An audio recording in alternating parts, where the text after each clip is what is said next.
نداء الحق صوت قد شجاني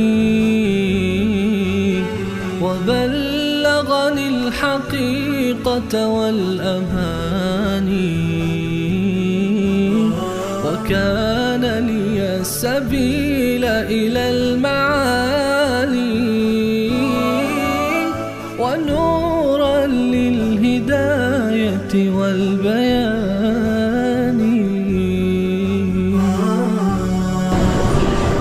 أعوذ بالله من الشيطان الرجيم. بسم الله الرحمن الرحيم.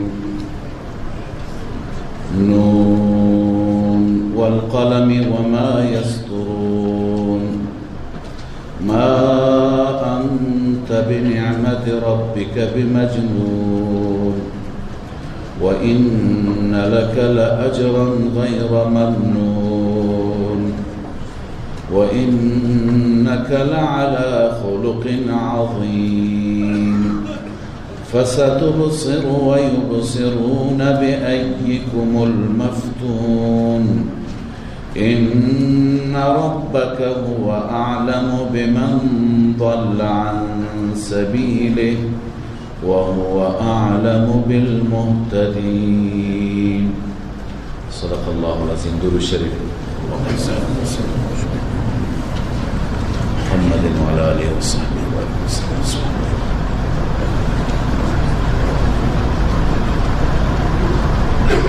سوره مبارکه قلم هست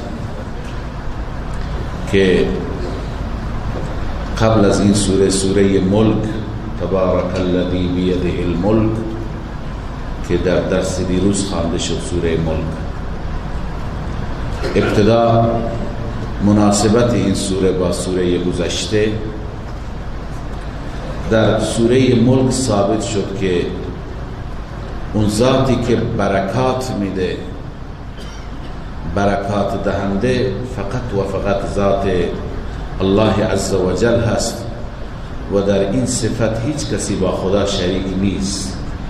کسی دیگه نمیتونه به ما برکات بده در مال ما، در جان ما، در رزق و روزی ما، در اولاد ما.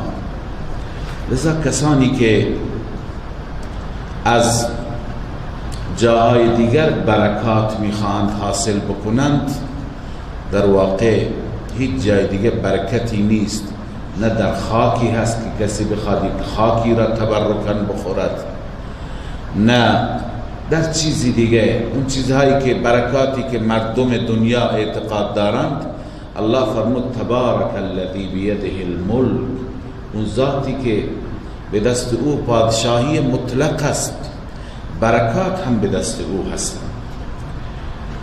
وقتی که این توحید فی البرکت در واقع ثابت شد در سوره ملک، حال در سوره قلم ما میخوانیم که مشرکین دوست دارند شما مقداری در موضوع توحید از خود نرمش نشان بدهید، اما ای پیامبر شما هرگز نرمش نشان نده و شما اونها را اطاعت نکن، شما از اونها حرف شنوی داشته نباش. بس در ادامه همون موضوع الله عز و جل در این سوره بیان می‌فرماید که آنان می‌خواهند نرمش نشان بدهند. این سوره قلم هست به دلیل اینکه الله عز و جل در آغاز این سوره به قلم سوگند خورده. نون والقلم و ما یسطرون. کلمه نون از متشابهات است، گرچه بعضی گفتن مراد از نون قرآن است، یعنی نور. بعضی ها این را مخفف از کلمات دیگه دانستن که تو تفسیرها خیلی بحث است، اما بهتر اینه که این را به خدا حواله کنیم. بسیاری از کلمات هستند که بغیر از الله عزوجل کسی نمیدوند معنایشون را، مرادشون را، فلسفهشون را. همونطوری که ما بسیاری از اعمال و از عبادات را انجام میدهیم، بعضی ها فلسفهشون را ما میدونیم، بعضی ها نمیدونیم. مثلا نماز میخونیم، میدونیم یعنی چه. نماز مظهر عبدیت است و نماز مظهر پرستش خدای عزوجل است. به وسیله نماز ما داریم نشون میدیم که خدای ما بنده ایم و تو معبود، ما تو رو پرستش میکنیم، ما در مقابل تو کرنش میکنیم. بسیاری از عبادات هست ما میدونیم یعنی چه و چرا. همچنین مثلا زکات میدیم، میدونیم که فلسفهش چیه. فلسفهش اینه که یک قشری از جامعه که خدا به اونها داده، اونها با دیگران همدردی بکنند، اونها به بینوایان برسند، اونها خوشیهای خودشون را و داراییهای خودشون را تقسیم بکنند، بخشی به اونها بدن. جهاد همچنین، به خاطر اینکه از مظلوم دفاع بشه، به خاطر اینکه هیچ ظالمی بر مظلوم ستم نکنه. اکثر احکام را ما فلسفهشون را میدونیم، اما خیلی از احکام هستند که ما انجام میدیم ولی نمیدونیم چرا. فلسفه را نمیدونیم. مثلا وقتی که حج میکنیم بین صفا و مروه ما شوط میدیم، میدویم، سعی میکنیم، نمیدونیم چرا. چون الله دستور داده. الله که دستور داده ما هم میگیم اطاعت، ما هم فرمان میبریم. پس همانطوری که بسیاری از احکام الهی فلسفهشون معلومه و خیلی هم هستن ما انجام میدیم ولی فلسفهشون را نمیدونیم. وقتی که موزه را مس میکنیم بالای موزه مس میکنیم، چرا پایین موزه را مس نمیکنیم؟ نمیدونیم. چنین آمده در شرع مقدس آمده، لذا هر چیزی را لازم نیست بدونیم. در بعضی جاها ما عبد محض باشیم، بنده محض باشیم، میدونیم یا نمیدونیم، متوجه هستیم یا متوجه نیستیم. لذا در بسیاری میدانها و موارد لازمه که ما چیزهایی را ندونیم و فقط الله عزوجل بدونیم. لذا علما نوشتند این حروف متشابهات از این قبیل هستند. خیلی چیزها را شما میدونید یعنی چه. ان الله علی کل شیء قدیر، میدونی یعنی چه. اما الف لام میم نمیدونی یعنی چه، نون نمیدونی یعنی چه. اینجا باید بگیم خدایا ایمان داریم، هر چی که منظورت هست قبول داریم و ما را جز مؤمنین بنویس. لذا اینها در واقع این نوع متشابهات محک هستند برای ایمان ما که چه اندازه تسلیم میشیم، چه اندازه دنبال میکنیم و دنبال یک سری چیزهای بیجا. فاما الذین فی قلوبهم زیغ فیتبعون ما تشابه، اونایی که دلشون کج باشد اونا دنبال میکنن متشابهات را، ایراد میکنن، اعتراض میکنن یعنی چه، چرا گفته شده چیزی که معنیش را نمیدونیم. خیلی ها هستند امروز همین انتقادها را میکنن. اما با توجه به این مقدمه‌ای که بنده عرض کردم لازم نیست همه چیز را بدونیم. ما بنده اللهیم و الله که احکم الحاکمین از اینها را داره به ما میگه. الله سوگند یاد کرده به قلم، والقلم و ما یسطرون. سوگند به قلم و سوگند به آنچه که قلم می نویسد. منظور از قلم کدوم قلم هست؟ علما در این رابطه بحث کردند. خیلی ها گفتند اون قلمی که در لوح محفوظ هست، اون قلم مقدسی که همه مقادیر را نوشته، همه تقادیر را نوشته، همه اون چی که انسان ها در دنیا و در آخرت با اون مواجه میشن همه را نوشته. اونی که رسول اکرم صلی الله علیه وسلم فرمود جف القلم، که قلم خشک شد، یعنی قلم هر چی نوشت دیگه تمام شد. لذا بعضی میگن اون قلم مقدس مراد هست، الله او را شاهد میگیرد، به او سوگند میخورد، یعنی او را شاهد میگیرد بر آنچه که در آینده میآید، جواب قسم میآید. بعضی میگن مراد از این قلم قلم فرشتگان هست، کراما کاتبین هست، اون قلمی که حسنات و سیئات ما را می نویسد. در واقع نوعی تلنگر هست به ما که ای انسان مواظب باش، قلمی هست هر حرکتت را می نویسد، هر چی میگی می نویسد، هر چی میکنی می نویسد. اشتباه هست، درست، ثواب، گناه هست. لذا بعضی میگن اون قلم هست و بعضی میگن نه، قلمی که انسان ها باش می نویسند، چون این قلم هم تقدس دارد.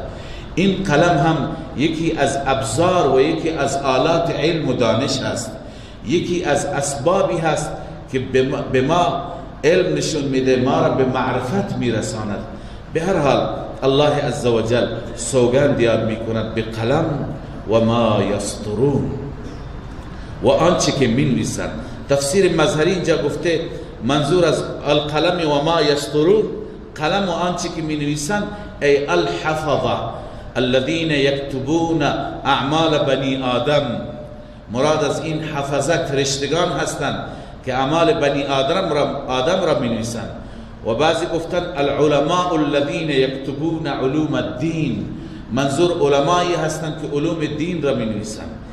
اگر علما بگیریم مراد، اگر فرشته بگیریم، هر دو درسته. یعنی فرشتگان هم شاهدند، اهل علم هم شاهدند. ما انت بنعمت ربک بمجنون، ای پیامبر محبوب من، به نعمت ربت، به فضل محض پروردگارت تو دیوانه نیستی. این در مقابل اون کفرگویی های مشرکین بود که رسول الله صلی الله علیه و سلم را گاهی دیوانه می گفتن، گاهی نسبت های ناروای دیگه به آن حضرت صلی الله علیه و سلم می دادن. اول الله عزوجل به صورت مؤکد با سوگند، بعضی گفته اینجا 3 تا سوگند هست. یکی نون، قسم به نون، حقیقت نون را الله می داند. والقلم، قسم به قلم. و ما یسطرون، قسم به اون مطالب زیبایی که قلم اونها را به نگارش در می آورد. به 3 چیز الله سوگند یاد کرده که ای پیامبر من، ای پیامبر محبوب، ما انت بنعمت ربک بمجنون، به فضل محض پروردگارت و با نعمت پروردگارت تو دیوانه نیستی. دیوانه اینها هستند که نمیفهمند، تو را درک نمی کنند. و ان لک لاجرا غیر ممنون. ابتداء الله عزوجل حبیب خودش را تسلی میده با اجر و پاداشی که اون اجر و پاداش تا دنیا هست قطع نمیشه. الله می فرماید و ان لک لاجرا غیر ممنون، ای پیامبر برای تو اجر و ثوابی هست غیر ممنون، ای غیر مقطوع بنویسید، قطع نمیشه، تمام نمیشه، برای همیشه و همیشه هست، تا دنیا هست. شما مسلمان ها، شما ارادتمندان رسول اکرم صلی الله علیه وسلم و پیروان و امت های ایشون تا زمانی که هستند، آن حضرت در اعمال، حسنات و ثواب همه شریکه. هر یکی که درودی میخواند، اللهم صل علی محمد و علی آل محمد میخوانیم، چه حسناتی و چه خیراتی به حسنات ایشان و به اجر و پاداش ایشون اضافه میشه. لذا هرچی که انسان ها عمل نیک انجام میدن، هرچی که اخلاق خوب تو دنیا هست، کردار خوب تو دنیا هست، اینها تمام در واقع بر اثر تعلیمات انبیا و بالخصوص بر اثر تعلیمات گوهربار رسول اکرم صلی الله علیه و سلم است. انسانی که این همه زحمت کشید برای بشریت، برای دنیا، لذا تا تو دنیا خیر هست، تو دنیا خوبی هست، تو دنیا نام الله هست، اجرش برای او نوشته میشه. و ان لک لاجرا غیر ممنون، ای ثوابا ما تحملت من اثقال النبوة، اجرها و ثوابهایی که به برکت نبوت و دوشی که مسئولیتی که به دوش گرفتی از نبوت، اون برایت نوشته میشه. و انک لعلی خلق عظیم. اینجا الله عزوجل از اخلاق رسول الله صلی الله علیه و سلم یاد میکند. ای پیامبر من، همانا تو بر اخلاق بسیار عظیمی هستی. اخلاق بسیار عظیم. رسول اکرم صلی الله علیه و سلم اخلاق عجیبی داشت. حضرت ام المؤمنین عایشه رضی الله تعالی عنها را وقتی که پرسیدن که اخلاق رسول الله صلی الله علیه و سلم چی بود، فرمود که کان خلقه القرآن. اخلاق رسول الله صلی الله علیه و سلم قرآن بود. یعنی هر چی که محاسن، زیبایی ها، اعمال خوب، صفات نیک شما در قرآن میبینید، اخلاق پیغمبر همین ها بود. صفات مال متقیان الله بیان میفرماید، مال مؤمنان بیان میفرماید، مال اهل بهشت بیان میفرماید و صفاتی که هر مؤمن باید داشته باشد. همه اینها را رسول اکرم صلی الله علیه وسلم داشتن. خودشون هم اخلاق داشتن و ما را هم توصیه کردن به اخلاق. حضرت انس رضی الله تعالی عنه، یک نمونه کوچیکی، حضرت انس رضی الله تعالی عنه میگوید 10 سال در خدمت رسول الله صلی الله علیه وسلم بودم. اون زمان در خدمت رسول الله بود که سنش پایین بود، کوچک بود، تا جوانی، از 10 سالگی تا 20 سالگی. انس خادم خاص رسول الله صلی الله علیه وسلم. میفرماید در ظرف این 10 سال یک روز برای من عصبانی نشد، یک روز مرا سرزنش نکرد، توبیخم نکرد، هرگز با من تند نفرمود و تند نگفت. گاهی انس بچه بود و گاهی غفلت میکرد، فراموش میکرد، کاری را انجام نمیداد. حتی میفرماید روزی مرا برای کاری فرستاد، من رفتم تو راه، تو مسیر مشغول شدم و نرفتم برای کارم. دیدم بعد از لحظاتی آن حضرت پشت سرم هست و به من میگه انیس، یعنی انس کوچولو، اینجا چی کار میکنی؟ لذا میگه که این کلمه را به من گفت، چیزی دیگه به من نگفت. لذا آن حضرت صلی الله علیه وسلم بسیار خوشخلق بود و ما امتی ها را هم توصیه به اخلاق خوب کرد. آن حضرت صلی الله علیه وسلم فرمود لا تحاسدوا ولا تباغضوا ولا تدابروا وكونوا عباد الله اخوانا. ای امت من، ای بندگان خدا، با هم دیگه حسد نکنید. اینا اخلاق بدند. با هم دیگه حسادت نکنید، با هم دیگه بغض داشته نباشید، نسبت به هم دیگه پشت ندید، با هم دیگه قهر نباشید و برادران باشید، بندگان خدا و با هم برادر باشید، محبت و مودت داشته باشید. لذا آن حضرت صلی الله علیه وسلم دارای اخلاق کریمه و دارای اخلاق بسیار خوبی بود. حتی ما را توصیه کرد که اخلاقمون نسبت به زنها که قشر ضعیفتری هستند معمولا، نسبت به اونها خوب باشه. فرمود خیارکم لنسائکم، بهترین شما اونهایی هستند که نسبت به زنها بهتر باشند.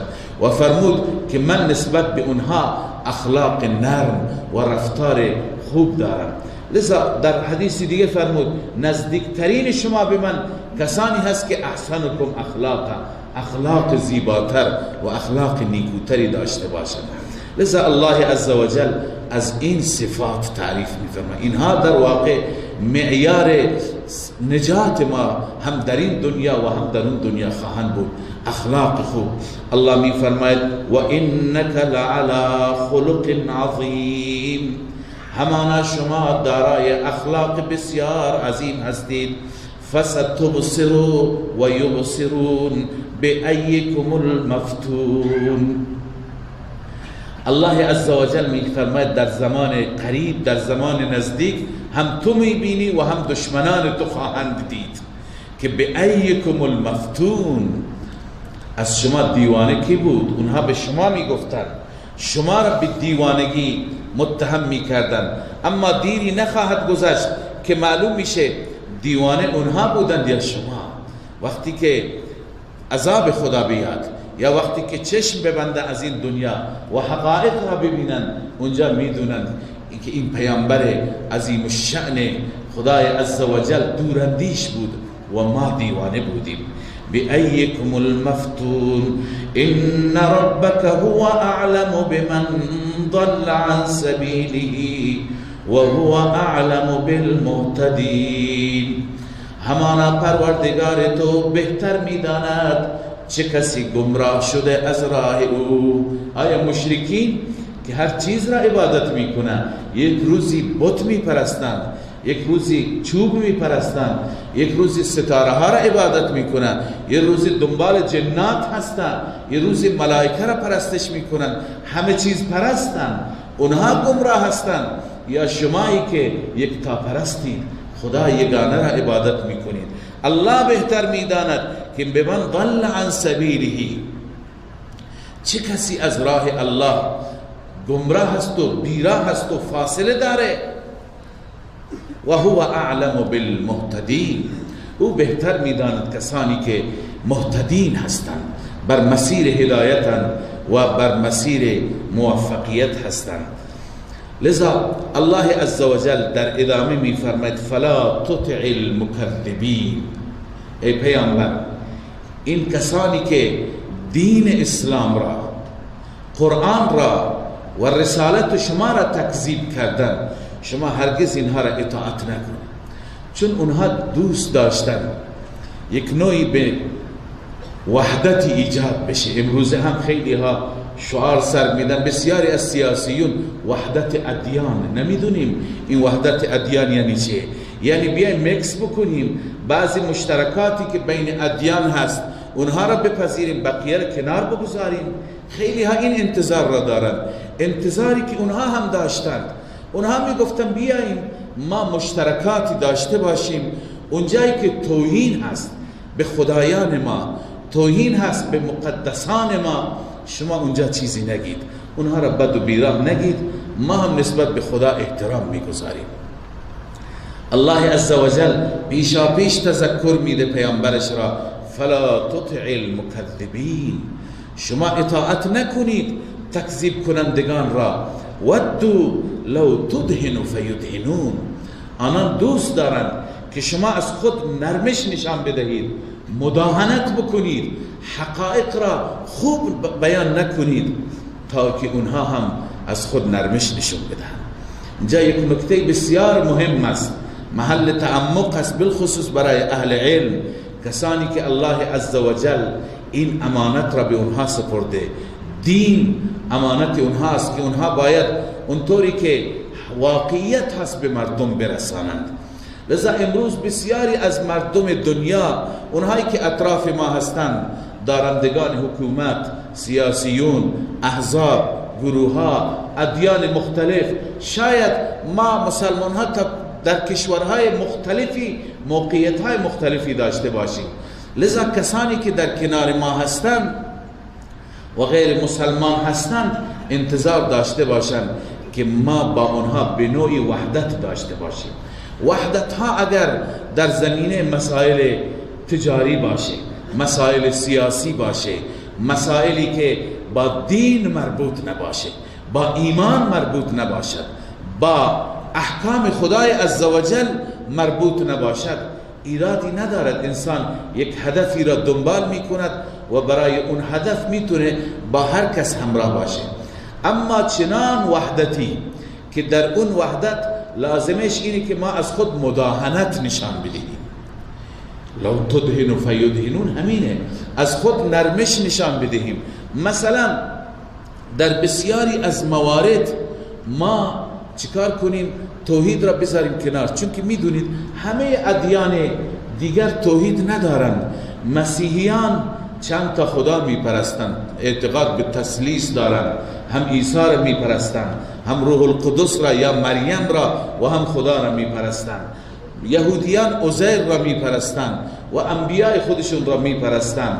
همه ادیان دنیا آتش پرستان آتش میپرستند. هندوها صدها چیز میپرستند، هزاران چیز میپرستند.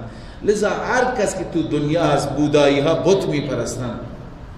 امکان داره که اینها در کنار ما باشند، انتظار داشته باشند ما در امر عقایدمون در توحید یه مقدار نرمش نشان بدهیم، نسبت به عبادت غیر الله هیچ نوع حساسیتی و واکنشی نشان ندهیم تا اونها هم ما را آزاد بذارند.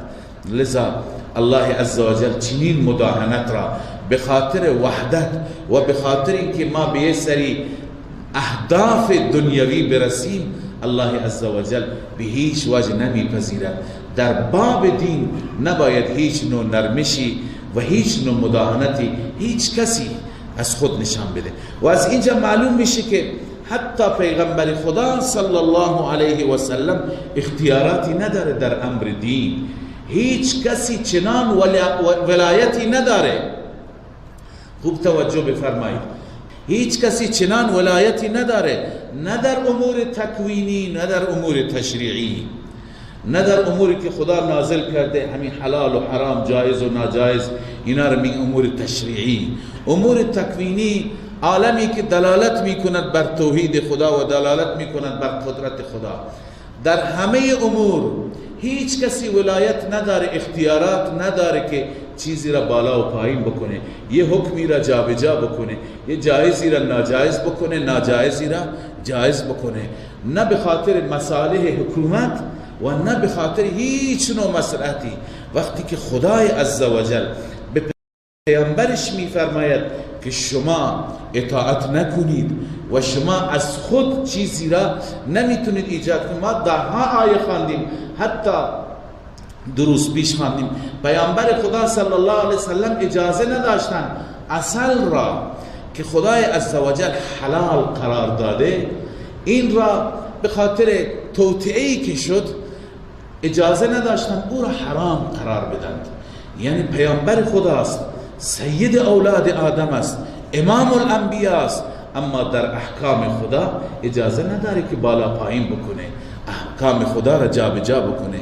لذا الله میفرماید اونها میخواهند که شما از خود نرمش نشان بدهید تا اینکه فیدهنون، اونها هم نرم بشن، اونها هم بیان به طرف شما. ولی نه ای پیامبر من، ولا تطع کل حلاف مهین، شما اطاعت نکن از هر اون انسانی که سوگند میخورد و بی ارزش است. گرچه این صفات اشاره به یک انسان بدبخت خاص هست، ولی خب هر زمانی این نوع افراد میتونن باشند. منظور این آیه ولید ابن مغیره هست.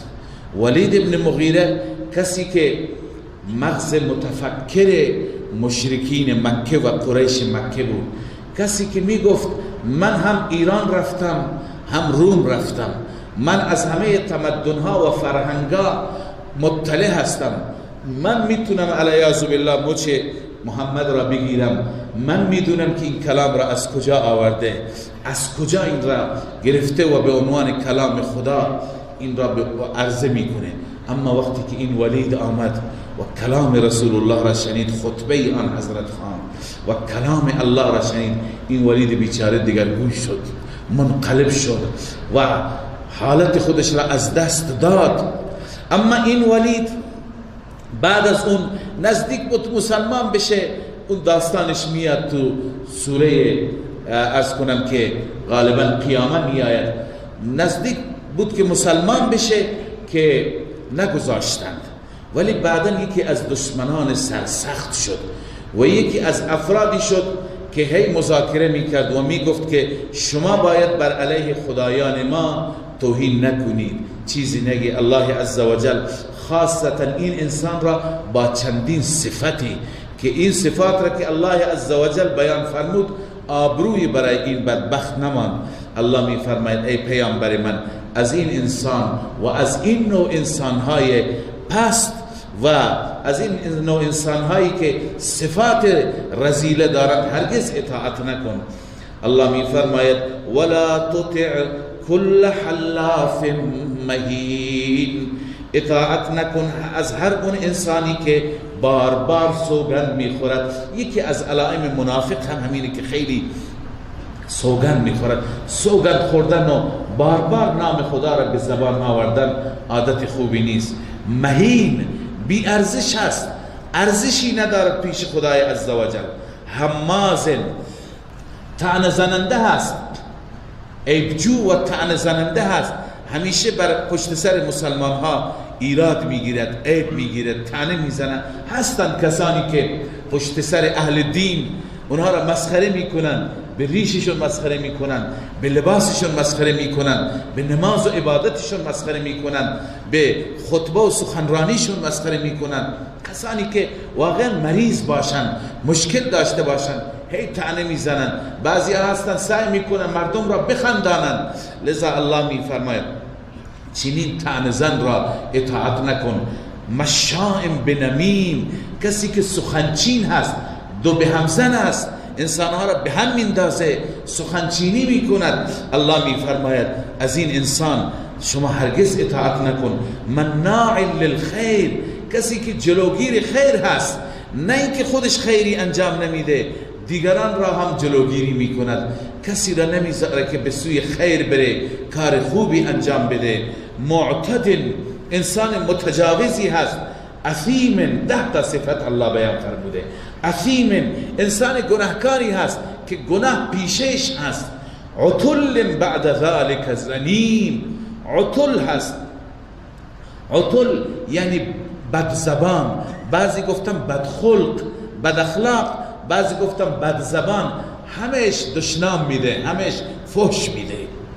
ببینید رسول الله صلی الله علیه وسلم را الله عزوجل دارای اخلاق کریمه و دارای خلق عظیم نامید و دشمنان رسول الله را الله با این اخلاق معرفی میکند.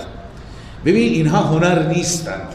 خیلی از مسلمان ها هستند که بدترین دشنام ها را به هم دیگه میدن و فکر میکنن که این دشنام دادن این کمالی هست، این هنری هست و هی میخندونن دیگران را، بد و بیرا میگن تا دیگران بخندن. لذا الله میفرماید که شما از این انسانی که سخنچینی اخلاق بد است، طعنه زدن اخلاق بد است، سوگند خوردن اخلاق بد است، مناع للخیر، انسان خودش هم بخیل باشه، دیگری را هم نگذاره که کار نیک انجام بده، این جز اخلاق بد است. معتد، تجاوز کردن، از حد گذشتن در هر چیزی، چه در حقوق الله چه در حقوق العباد، این از اخلاق بد است. گناه یکی از رذائل اخلاق است. عتل بعد ذلك، عتل یعنی بد زبان یا بدخو بودن، این از اخلاق بد است. بعد ذلك زنیم، الله فرمود.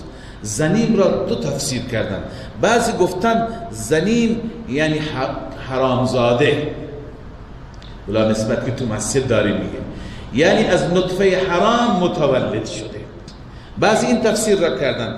بعضی گفتن نه، زنیم یعنی معروف در شر و فساد، انگشت نما. بعضی افراد هستن که تو فساد انگشت نما هستن، نامشون را وقتی که میبری فساد به ذهن انسان میآید، شرارت به ذهن انسان میآید، قتل و غارت به ذهن انسان میآید. لذا الله عزوجل از این انسان بدبخت یاد میکند به چی؟ به زنیم، به اینکه انگشت نما هست، یعنی معروف است در شر و فساد. لذا از این نوع انسان هایی که دارای این رذائل اخلاقی هستند، ای پیامبر محبوب من از اینها اطاعت نکن. این چرا اینقدر مغرور است؟ ان کان ذا مال و بنین، به دلیل اینکه این دارای مال و اولاد هست، مال زیاد داشت، فرزندان زیاد داشت. بعضی میگن که ولید 10 تا پسر داشت، هر 10 تا جوان بودن و تمام کارهای باغ و دامداری و تجارت و همه کارها را بچه‌اش میکردن، افتخار میکرد. لذا به خاطر این مغرور هست. لذا الله میفرماید از این انسان، با این انسان اصلا مذاکره نکن، اصلا با این انسان ننشین. این اشکالش چی بود؟ علاوه از این صفات رذیله که داشت، این تبلیغات سو داشت. این را ما در اصطلاح تفسیر میگیم جدال بالباطل. تبلیغات سو داشت بر علیه قرآن، به خاطر این میگفت که مردم متأثر نشد. چی میگفت؟ اذا تتلا علیه آیاتنا قال اساطیر الاولین، زمانی که بر او آیات ما تلاوت میشه میگوید اساطیر الاولین، افسانه های پیشینیان هستند. حیث افکار مردم را، ذهن مردم را به سمت سوی دیگه میبره. گاهی میگه این هذا الا سحر یؤثر، چون کلام خدا اثرات خودش را داشت، لذا میگفت که این جادویی. همونطور که جادو بر انسان اثر میکنه، این هم اثرگذار هست. گاهی جادو میگفت، گاهی افسانه های پیشینیان میگفت، گاهی جنون و به پیغمبر خدا صلی الله علیه وسلم مجنون میگفت. الله عزوجل این بدبخت را، برای این بدبخت وعید بیان میفرماد، سنسمه علی الخرطوم. الله عزوجل میفرماد ان قریب اون خرطومش را ما داغی برو می نهیم، داغی برو میگذاریم. خرطوم یعنی بینی، این توهینش هست. نه، وقتی که الله عزوجل میخواد که ذلت اون انسان را و تذکره اون انسان را به شکل یک انسان ذلیل بیان کند، اسم بینی را که بینی در واقع عزت انسان هست. بینی در بسیاری از محاورات معروف هست که بینی در واقع عزت هست و کنایه از حرمت و عزت هست. نام بینی را الله ذکر نمی کنه. کسی را که میخواید ذلیل بکنی بینیش را میبرند. لذا بینی کسی که بریده بشه دیگه اون انسان معلوم میشه، معنیش اینه که با اون انسان بدترین توهین شده، اون انسان واقعا ذلیل شده که بینیش را بریدن. لذا الله عزوجل اینجا حتی نام بینیش را نمیبره، بینیش را تشبیه میده به حیوانی که خرطوم داره، به فیل که خرطوم داره. بعضی حیوانات دیگه هم دارد مثل خنزیر، بیشتر اینجا مراد اون خنزیر هست که اون هم خرطومی داره. خرطومش ولو این که مثل فیل بزرگ نیست ولی کوچک هست. لذا الله عزوجل میفرماد بر اون خرطومش ما داغی میگذاریم. داغی میگذاریم یعنی چه؟ بعضی گفتن مفسرین این وعید دنیوی هست، این تخویف دنیوی هست، یعنی تو همین دنیا ذلیلش میکنیم، خارش میکنیم. و بعضی گفتن نه، این تهدید و تخویف اخروی هست. الله عزوجل در آخرت این بدبخت را چنان عذابی میده که از همه جهنمی ها این پسترین و بیشخصیت ترین خواهد بود. یعنی هر کس میدونه بقیه از او تنفر میکنند و بقیه شکر سپاس میگن که مثل او نشدند، چنان الله ذلیلش میکنه. الله عزوجل میفرماید انا بلوناهم کما بلونا اصحاب الجنه. یک نمونه از تخویف دنیوی، این که مال و منال داره، این که فرزند و اولاد داره، اطرافش جلساتش گرم هستند، این که کمالی نیست. مادیات را و این نوع چیزها را الله عزوجل یک شبه از بین میبرد. لذا هیچ انسانی مغرور نشه یه وقتی که من این همه دارم. الله عزوجل به اون در واقع تذکر میده که ببین افرادی بودن مثل تو مغرور، اما یک شبه الله عزوجل همه دارایی هایشون را از اونها گرفت. لذا برای ما مسلمان ها هم باید این تذکری باشد که اون چی که باعث فخر ما باید باشه، باعث مباهات باید باشه، ایمان و قرآن و دین و تقوا باشه، نه بقیه مسائل مادی. چون مادیات میاند میرند، یک شبه میاند یک شبه میرند. این تجارب را شما بیشتر دارید. الله میفرماید انا بلوناهم کما بلونا اصحاب الجنه. همانا ما آنها را آزمودیم، امتحان کردیم، همان گونه که ما امتحان کردیم صاحبان باغ را. چند نفر بودن یه باغ داشتند. اذ اقسموا لیصرمنها مصبحین. سوگند خوردند که سر صبح میوهایش را، سر صبح به وقت سحر میوهایش را میچینیم تا اینکه هیچ کس مبتلا نشه. اونطوری که در تفاسیر نوشتند یک انسان صالحی بود در از کنن که یمن، در بلاد یمن، در یکی از شهرهای یمن، اونجا یه باغی داشت. باغش محصولات بسیار زیادی داشت، باغ بسیار بابرکتی بود. و این هر وقتی که موسم میوهاش میشد، هر نوع میوهایی داشت، این قبلا اعلام میکرد فلان روز من میرم برای میوه چینی. همه فقرا، همه مساکین، همه نیازمندان، همه اونجا سهمی داشتند. احساس میکردن این باغ مال همه ما است. همیشه بنده میگم خوشا به حال اون سرمایه‌دارانی که فقرا احساس میکنن این سرمایه تنها مال او نیست، مال همه ما است، چون همیشه خیرش به همه میرسه. فقط سرمایش اختصاص به خانوادهش نداره، به همگان داره. هر فقیری، هر یتیمی، هر مسکینی دلش خوشه که فلان داره، کارخانه داره، سرمایه داره، تجارت خوب داره، هر چی که بیشتر نفع ببره نفعش به ما هم میرسه. لذا این پدر اینطور بود، هر وقتی که میرفت همه مساکین و همه فقرا جمع می شدند و میوه ها را جدا می کرد، سهم اونها را بهشون میداد، سهم زن و بچهش را می برد، سهم اونی که برای فروش می برد هم می برد. زندگی بسیار خوبی داشت. بچه هایش 3 فرزند داشت. همیشه این بچه ها باش درگیر بودند که پدر اون چی که خدا بهت داده چرا اینها را تقسیم میکنی؟ اینا مال ما هستند. ولی اون بچه ها میگفت شما نمیدانید. خلاصه بعد از فوت پدر این بچه ها وارث باغ شدند. اینها وقتی که وارث باغ شدند گفتند که ما سر صبح میریم، وقتی که موسم میوه بود، کسی مطلع نشه که این فقیر فقرا میان، ما از دست اینا چیکار بکنیم؟ ما سر صبح میریم میوه هایمون رو میچینیم، زمانی که تاریک باشه، اول صبح باشه، تا اینکه مردم از خواب بیدار بشن ما کارمون را تمام کردیم. اینها وقتی که با این نیت میخواستن برند، الله عزوجل آفتی آورد. همون شبی مشوره شد، اینا رفتن خوابیدن. الله عزوجل تمام باغ را خاکستر کرد، چنان طوفانی آورد، بادی آورد که همهش را سوخت و آتش گرفت و بعد خاکستر شد.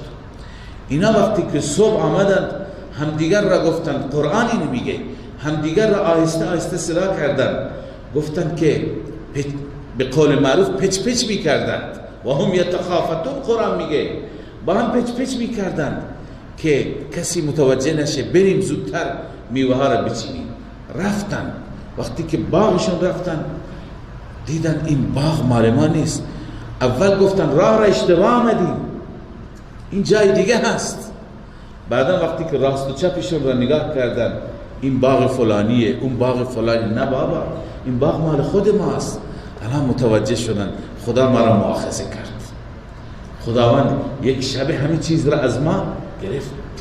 لذا الله عزوجل این مثال را برای این بیان فرموده که کسانی که مغرور این مسائل باشند و بالخصوص با اهل حق درگیر باشند و در ستیز باشند، الله قادر است یک شب آفت بیاورد.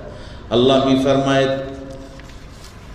انا بلوناهم کما بلونا اصحاب الجنه، همانا ما آنها را امتحان کردیم، آزمودیم، همان گونه که اصحاب الجنت را، اونهایی که در صنعاء یمن باغی داشتند، ما اونها را امتحان کردیم. اذ اقسموا لیصرمنها مصبحین، وقتی که آنها سوگند خوردند، لیصرمن ای لیقطعن، حتما میوه ها را میچینند، مصبحین صبحگاهان، سر صبح میوه ها را میچینیم. ولا یستثنون، استثناء هم نکردند. استثناء چیه؟ بعضی مفسرین میفرمایند استثناء یعنی انشاءالله هم نگفتند. بعضی میگن نه، ولا یستثنون معنیش اینه که پاکی خدا را و تسبیح خدا را بیان نکردند. چون بعدا می آید که قال اوسطهم، برادر وسطی اینجا تذکری بهشون داد، بهشون گفت که لولا تسبحون، چرا شما پاکی و عظمت خدا را بیان نمی کنید؟ چرا شما داری شرک می کنید؟ یعنی مرتکب شرک هم شدند. لذا ولا یستثنون به این خاطر تفسیر قرطبی نوشته قال ابو صالح کان استثناهم قولهم سبحان الله ربنا، سبحان الله ربنا هم نگفتند. تسبیح و پاکی خدا را از عیوب و از شرکا هم بیان نکردند. ولا یسبحون بقرینت لولا تسبحون، بعضی تفسیران نوشتن لا یسبحون نگفتن. به هر حال فطاف علیها طائف من ربک، الله می فرماید دور زد بر آن باغ دور زننده، یعنی همون آفتی از جانب الله. طائف یعنی آفتی عذابی، من ربک از جانب ربت، و هم نائمون اونها خواب بودند. این آفت که آمد باغ چی شد؟ فاصبحت کالصریم، این باغ مثل سریم شد. سریم چیزی که قطع شده باشد، درو شده هست، یعنی مثل این که درو شده بود، مثل اون باغ، فقط روی زمین تعداد آشغال بود و بس. فتنادوا مصبحین، سر صبح هم دیگر را صدا کردن، ندا کردن. چی گفتن؟ ان اغدوا علی حرثکم ان کنتم صارمین، این گفتن سر صبح بر کشتزارتون بر باغتون بیایید، ان کنتم صارمین، اگر واقع میخواید میوارد بچینید زود بکنید، زود بریم سر صبح بریم. الله می فرماید فانطلقوا وهم یتخافتون، آنها می رفتن در حالی که می ترسیدن. صدای پایشون آهسته بود یا صداهای خودشون آهسته آهسته پچ پچ می کردن. برای از چه ترسی؟ از کی می ترسیدن؟ از دولت؟ از دشمن؟ نه، از مسکین و فقیر می ترسیدن. خیلی انسان واقعا پست و بدبخته که از یک فقیر بترسد، از یک مسکین بترسد، لذا چیزی خونش میاره از پیش او پنهان بکنه که اون نبینه، وقتی سوال نکند. اونها همین کردن، میترسیدن از چی؟ الله یدخلنها اليوم علیکم مسکین، از اینکه داخل نشود امروز در این باغ بر شما مسکینی، هیچ مسکین و فقیری نیاد و از ما میوهی نخواد. وغدوا على حرد قادرین، الله می فرماید اینها صبح کردن در حالی که فکر می کردند على حرد، بر منع مردم، بر جلوگیری مردم قادر بودند. یعنی فکر می کردن ما دیگه میتونیم جلوی فقرا رو بگیریم، چون سر صبح نه اعلامی کردیم، زمانی میریم که اون زمان معمول باغداران نیست. فلما رأوها، الله می فرماید زمانی که اینها باغ خودشون را دیدند، قالوا انا لضالون، ابتدا گفتن ما راه گم کردیم، راه را گم کردیم. بعد از اینکه اطراف را خوب نگاه کردن، نه بل نحن محرومون، نه مسئله چیزی دیگه هست، ما محروم شدیم، خدا از ما گرفت، خدا ما را محروم کرد. الان اون برادر وسطی که از اینجا معلوم میشه که قبلا همین برادر تذکر داده بود که اینطور خوب نیست که ما میکنیم، الان اون برادر بهشون گفت، یادآوری کرد، قال اوسطهم الم اقل لكم لولا تسبحون، متوسطشان گفت، وسطی گفت آیا من نگفتم به شما لولا تسبحون، شما چرا تسبیح نمیگویید؟ تسبیح یعنی چی؟ لولا تنزهون الله عن الشرکاء، چرا پاکی خدا شرکا بیان نمی کنید؟ شما چرا همراه با شرک، با استمداد از غیر خدا می آیید؟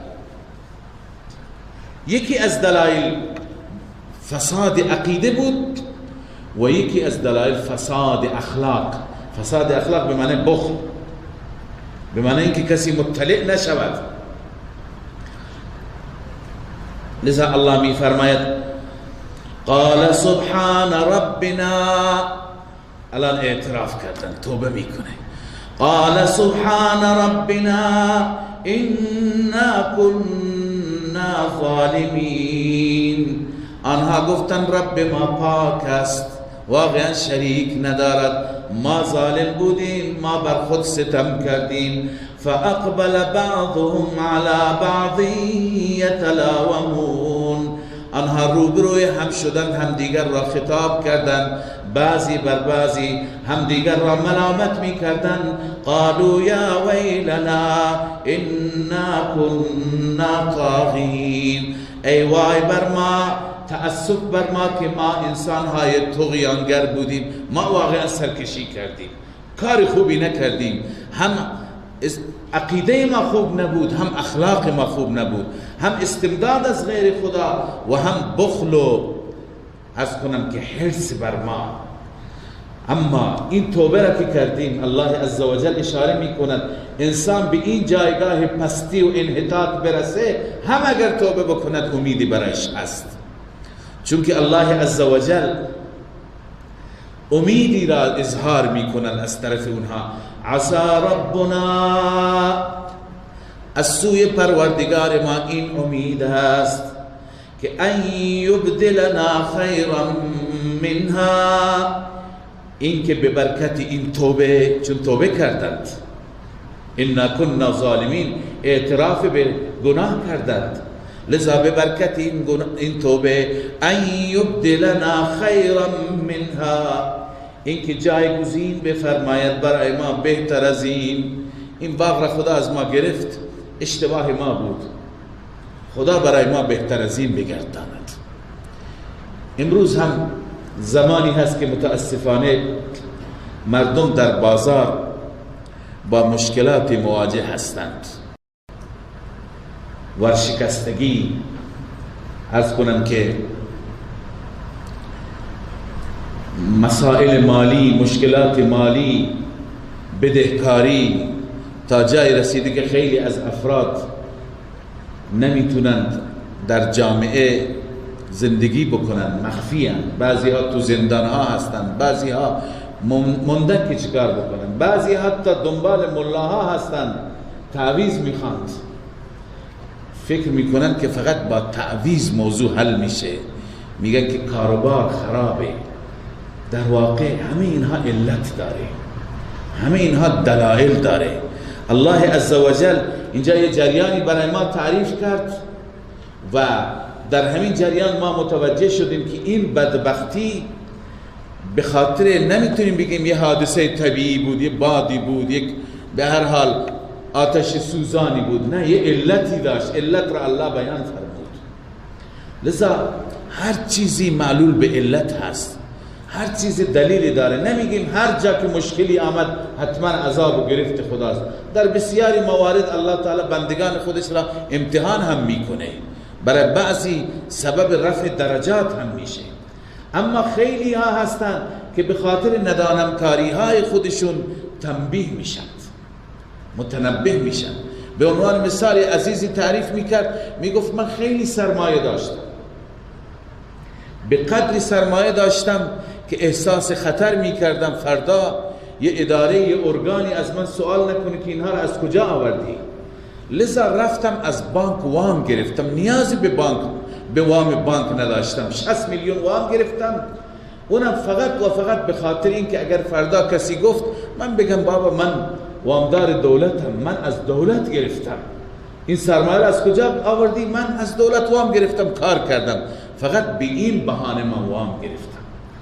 همون وام باعث شد که من به خاک سیاه نشستم، همه چیزم را از دست دادم. لذا گاهی انسان خودش متوجه میشه که ضربه را از کجا میخوره. خدا کنه ما متوجه بشیم، توبه بکنیم مثل این برادران و جبران بکنیم. گاهی انسان متوجه نمیشه، باید انسان تحقیق بکنه، حداقل انسان استغفار بخواد. به همین خاطر گفته این لا اله الا انت سبحانك انی کنت من الظالمین، دعای یونس علیه السلام برای حل هر مشکلی و هر اشتباهی که انسان میکنه. اکثر مشکلات به سبب اشتباهات خود ما هستند. و ما اصابکم من مصیبت فبما کسبت ایدیکم و یعفو عن کثیر. الله میفرماید هر مشکلی برای شما پیش میاد به سبب عملکرد خودتون هست. خیلی ها را خدا معاف میکنه، خیلی اشتباهات و لغزشات هستن خدا محافظه نمیکنه. لذا برای هر یکی اگر ما استغفار بکنیم این از تعویض گرفتن ما بهتر است. شاید ما یک جای اشتباه کردیم، یه جای دلی را رنجاندیم، یه جایی بر سر مظلومی زدیم، بر کسی ستم کردیم، معلوم نیست که الله عزوجل از کجا ناراضی شده. لذا هر مشکلی پیش میاد انسان به سوی خدا برگرده، توبه بکنه، الله جبران میکنه. عسى ربنا ان یبدلنا خیرا منها، خداوند برای ما جایگزین بکنه بهتر از این. انا الى ربنا راغبون، ما به سوی ربمان برمیگردیم، رغبت میکنیم، ما به سوی ربمان رجوع میکنیم. الله عزوجل بعد از اینکه این واقعه را بیان فرمودن و یک نتیجه بسیار جالبی از این واقعه به دست ما افتاد، حال روی سخن و لگام سخن برمیگرده به سوی اهل مکه. الله میفرماید کذالک العذاب، ای مخاطبین قرآن، ای کسانی که کلام الله را میشنوید، عذاب این چنین میآید، این در دنیاست. کاش که به عذاب دنیا اکتفا میشد، به این هم اکتفا نمیشه. الله میفرماید عذاب آخرت بزرگتر است. کذالک العذاب، عذاب این چنین هست. ولعذاب الآخرت اکبر، عذاب آخرت به مراتب بزرگتر و سنگین تر است از عذاب دنیا. لو کانوا یعلمون، کاش میدانستند. البته لو کانوا یعلمون را دو تفسیر کردن، بعضی ها لو گفتن تمنی هست، کاش میدانستند مردم. بعضی گفتن لو شرطیه هست، لو کانوا یعلمون لا یشرکون، اگر مردم میدانستند شرک نمی کردند، اگر مردم میدانستند بد عمل نمی کردند، اگر مردم میدانستند ظلم و فساد نمی کردند. خب این نمونه از عذاب بود برای اهل شرک در دنیا. قیامتش خیلی سخت تره. هر جا که خدای عزوجل، معمولا سنت الهی در قرآن همینه، هر جا که وعیدی بیان میفرماید، عذابی بیان میفرماید، اونجا بشارت و مجدی هم هست که ما هم امیدوار باشیم و هم احساس خطر بکنیم. الایمان بین الخوف و الرجاء، ایمان بر این دوتا دایره که هم از خدا بترس و هم امیدوار باش. لذا هم تخویف، هم تبشیر، هم بشارت، هم وعید. الله می فرماید ان للمتقین عند ربهم جنات النعیم، همانا برای متقیان نزد پروردگارشان جناتی هست، باغاتی هست که سراسر نعمتند. افنجعل المسلمین کالمجرمین، الله می فرماید آیا ما مسلمانان را مثل مجرمین قرار میدیم؟ نه خیر، مسلمین در ناز و نعمتند، در جنات نعیم هستند. ما لکم کیف تحکمون، شما مشرکینی که انتظار دارید مسلمانان از خود مقداری نرمش نشون بدن تا شما با هم برابر بشید، نه، مسلمین مثل شما مجرمین نیستن. ما لکم کیف تحکمون، چی شده شما را؟ چگونه شما قضاوت میکنید؟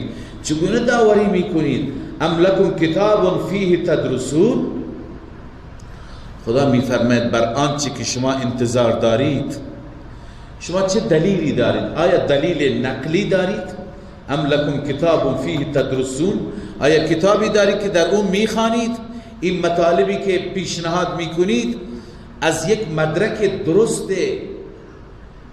کتابی هست؟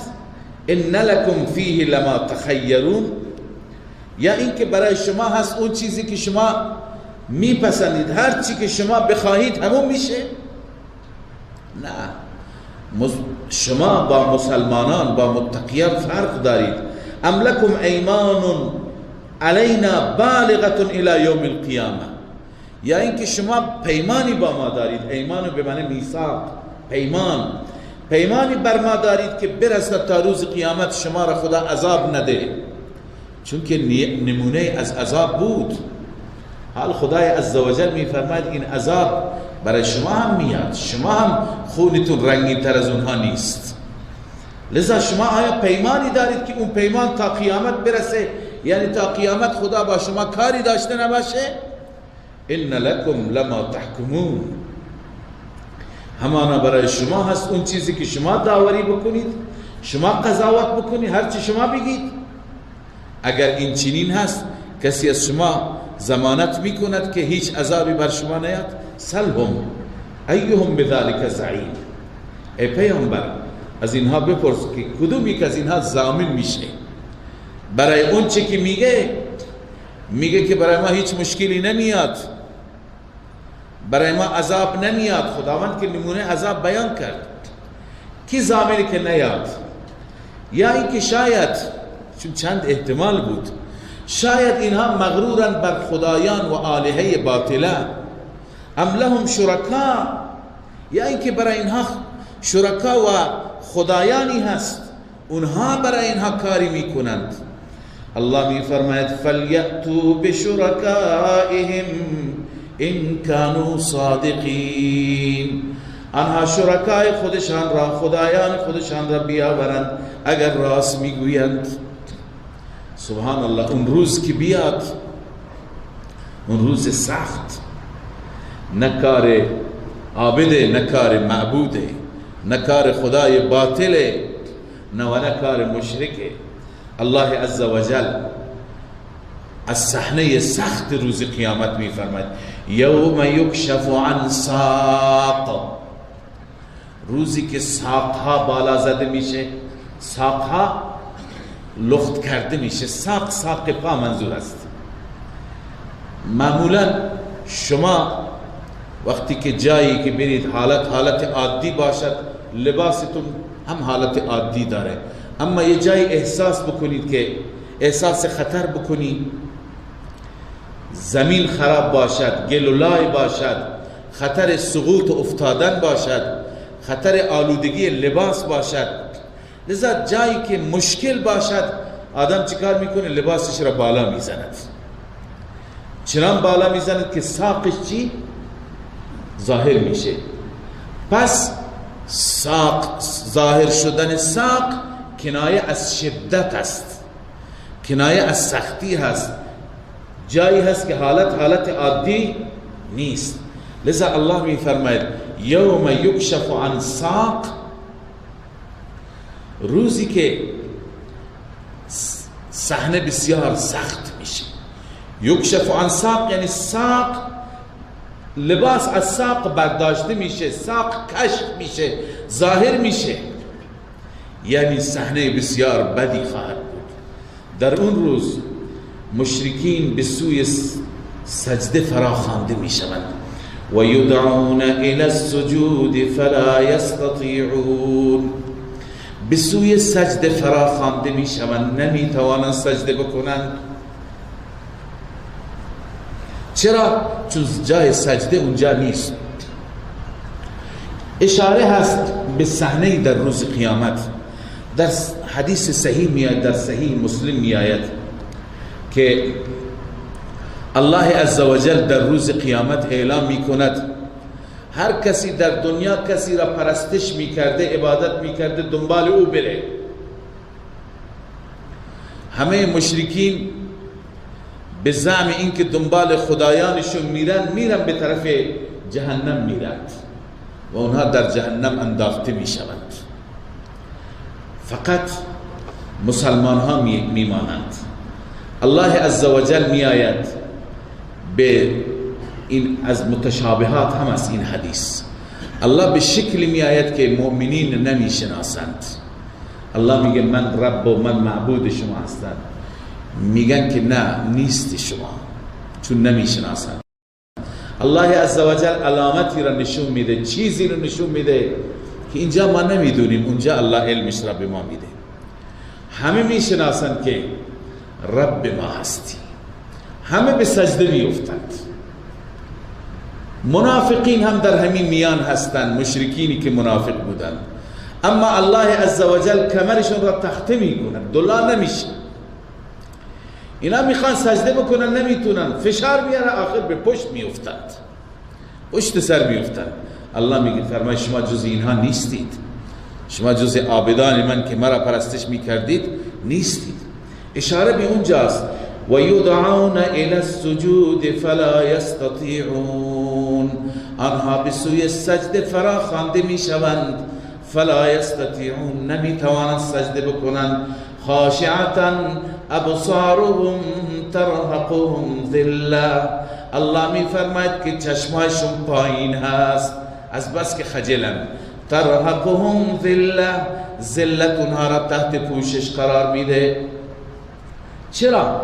به این حالت زار. وقد كانوا يدعون الى السجود وهم سالمون، الله می فرماید در دنیا اینها دعوت داده می شدند، فراخوانده می شدند به سوی سجده، و هم سالمون، آنجا در دنیا تندرست بودند، اونجا سالم بودند، اونجا رب را سجده نکردند، اینجا هم نمیتونند. لذا از سجده رب که محروم بشن، از الطاف و رحمتهای پروردگار هم محروم بشن.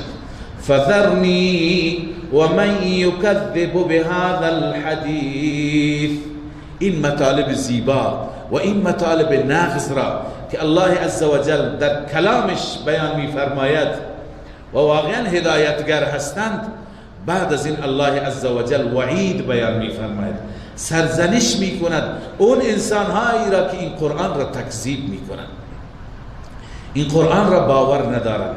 الله می فرماید فذرنی، بگذار مرا، یعنی من به حسابش می رسم.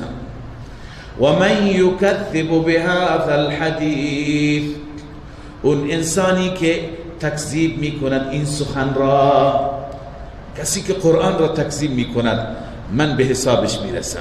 شاید برای شما این شبهه پیش بیاد، در آینده این شبهه جواب داده شده که کسانی که قرآن را باور ندارند وضعشون از وضع ما در دنیا بهتره، امکاناتی که اونها دارند ما نداریم، تجهیزات و تسلیحاتی که اونها دارند ما نداریم، بلاد خصب و آبادی که اونها دارند ما نداریم، اون نعمتهایی که اونها در اختیار دارند، اون ثروت و مالی که اونها دارند، اون خوشحالی و شادمانی و رفاهی که اونها دارند مسلمان ها ندارند. چگونه الله عزوجل می فرماید من به حسابشون می رسم؟ اولا این که خداوند که به حساب برسه، نه در دنیا، در آخرت.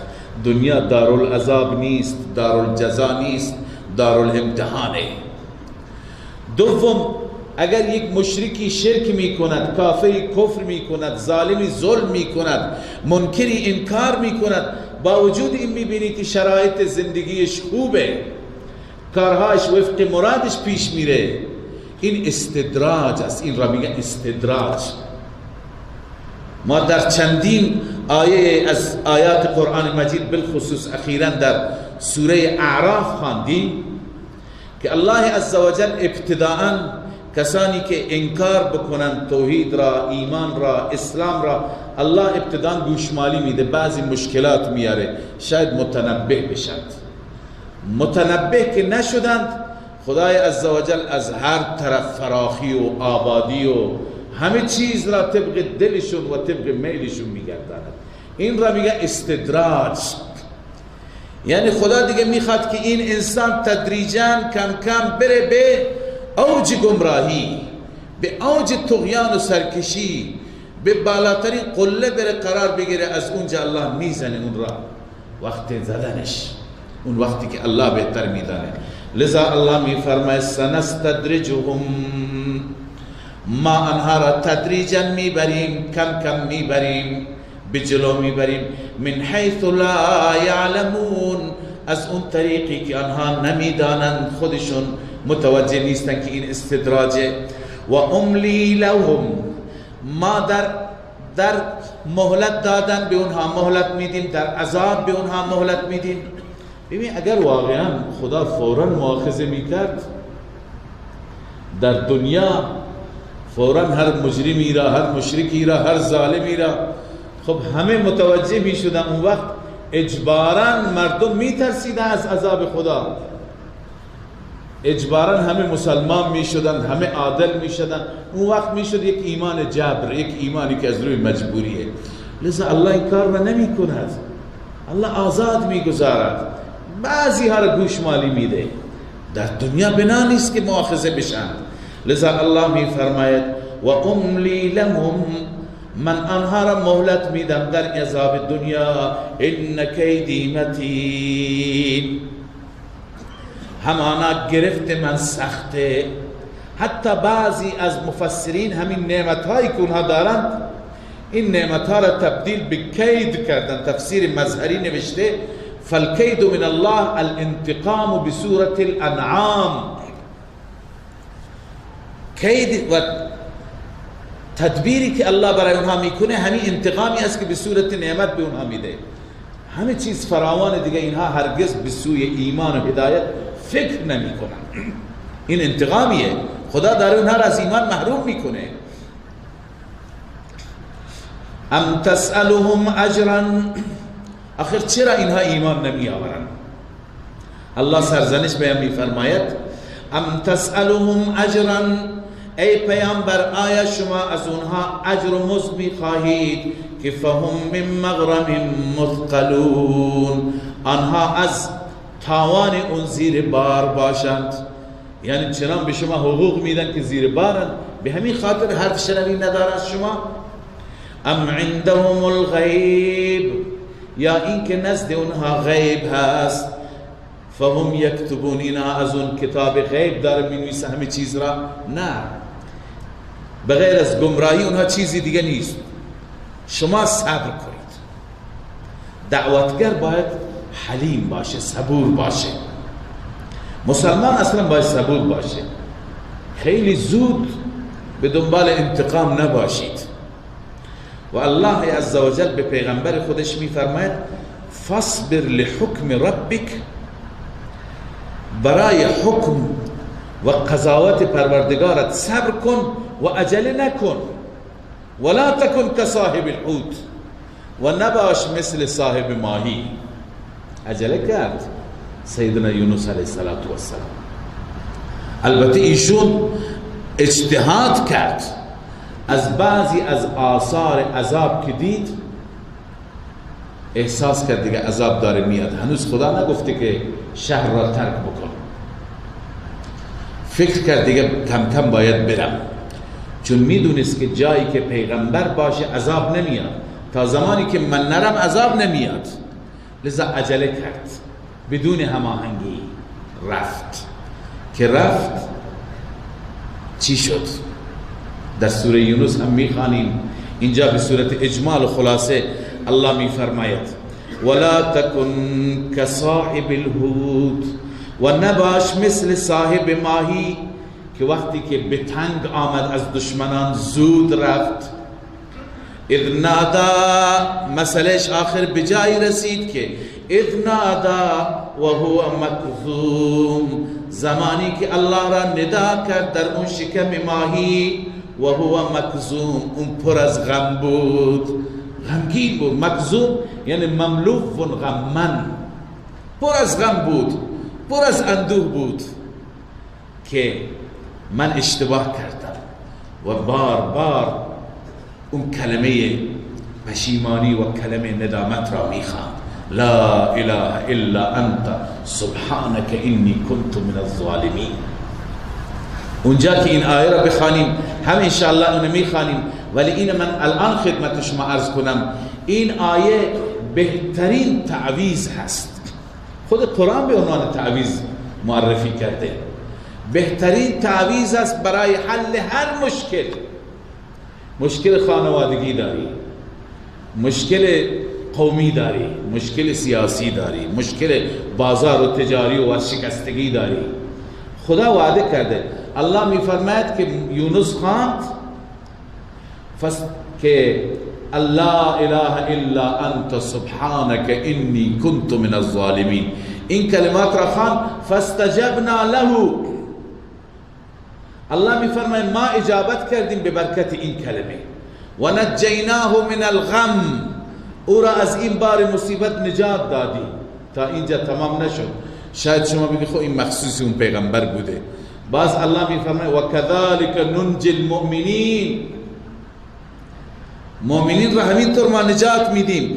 یعنی اگر مؤمنی به خاطر اشتباهاتش، به خاطر لغزشاتش گرفتار شد، به تعبیر محلی ما گلویش خشک شد، پریشان شد، هر نوع پریشانی برای عزتش، برای آبرویش، برای خانوادهش احساس خطر میکرد، او بخواند ما نجاتش میدیم. این وعده الله است.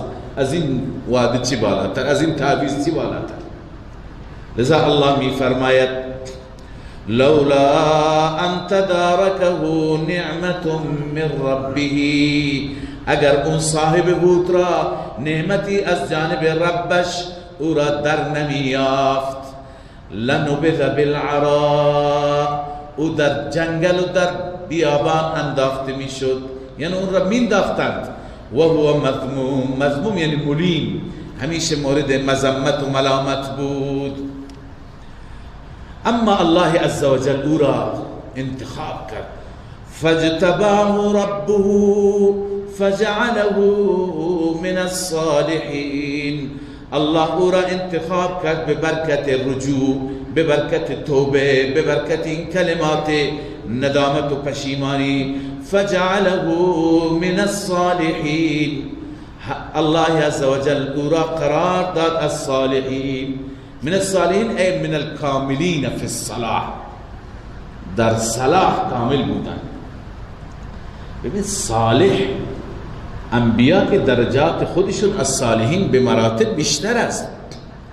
بعضی از مفسرین گفتند که همونطور که ما عموم مؤمنین بین خودمون صالحین داریم، انبیا هم یک درجه در میان انبیا هست که بعضی انبیا را الله عزوجل صالحین فرموده. و زکریا و یحیی و الیاس و ادریس کل من الصالحین. بعضی از انبیا این یک درجه در میان خود انبیاست، نه با این صالح بودنی که ما داریم. لذا خداوند به اون صلاح او را رسانید، کمال صلاح. و این یکاد الذین کفروا لیزلقونک بابصارهم. به پیغمبر فرمود خداوند که شما عجله نکن برای عذاب، شما تعجیل داشته نباش، مثل یونس نباش. اما اینجا زجر و توبیخ بر مشرکین هم خدا بیان می‌فرماید. مشرکین هم وقتی که به رسول الله صلی الله علیه وسلم نگاه می‌کردند، یک نگاه زهرآلودی داشتند، یک نگاهی که پر از تعصب، پر از بغض، پر از عناد بود. و این یکاد الذین کفروا، این مخففه من المثقله است، ای انه، شأن این است که یکاد الذین کفروا، نزدیک از کسانی که کفر کردند، لیزلقونک بابصارهم، شما را بلغزانن با چشمانشون. بلغزانن با چشمانشون یعنی چه؟ یعنی چنان خیره خیره نگاه میکنند، چنان زهر چشم به شما نشون میدند که میخواهند شما در مقابل خواسته های اونها نرمش نشان بدهید، میخواهند شما از مسیر خودتون یه مقداری عقب نشینی بکنید. همونطور که امروز هم اهل باطل همین کار را میکنن با اهل حق. اول تطمیع میکنند، میگن ما به شما هر چی میخواید میدیم ولی با ما باشید. بعداً تهدید میکنند، زهر چشم نشون میدهند و میگویند چنین و چنان میکنیم. لذا رسول الله صلی الله علیه وسلم را هم تطمیع کردند. اونجا که خواندیم ولا تطع كل حلاف مهین، بعضی ها گفتند منظور از اون اطاعت اون تطمیعی بود که برای رسول الله اونها کردن به پیغمبر. گفتن شما بیا دختر میخوای دختر میدیم، پول میخوای پول میخوایم، سرداری و سیادت میخوای اون به شما میدیم، هر چی میخوای ما به شما میدیم. هم تطمیع کردند هم تهدید کردند. این دو روش همیشه هست. اهل حق باید خودشون را آماده بکنند. کار دین خصلتش و خاصیتش اینه که دشمنان راضی نمیشن به هر صورتی باشن، چه از طریق تطمیع یا از طریق تهدید میخواهند بلغزانند ما را، از مسیرمون فاصله داشته باشیم، از مسیر حق که داریم میبریم و داریم فعالیت میکنیم یک مقدار عقب بکشیم، بترسیم. لذا الله میفرماید و این یکاد الذین کفروا، همانا نزدیک از کسانی که کفر کردند میخواهند لیزلقونک، تفسیر خازن نوشته لیخوفونک، شما را میترسانند، شما را زهر چشم میدند، بلغزانند شما را به وسیله چشمانشون. لما سمعوا الذکر، وقتی که این ذکر، این قرآن را میشنوند، این پند و اندرز را میشنوند.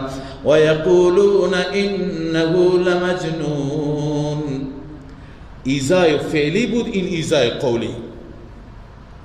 اون شکنجه عملی بود، این شکنجه قولی.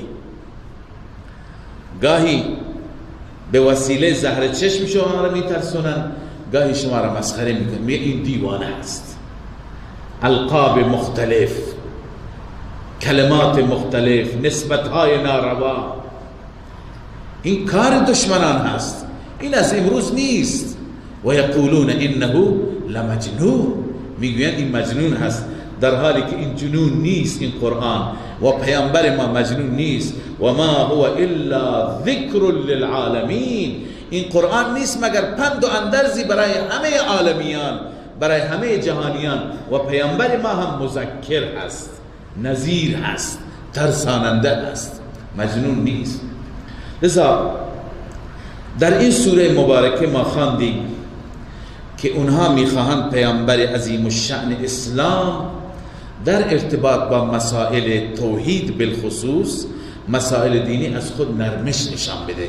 اما رب سبحانه و تعالی فرمود شما از خود نرمش نشون نده. صدق الله مولانا العظیم.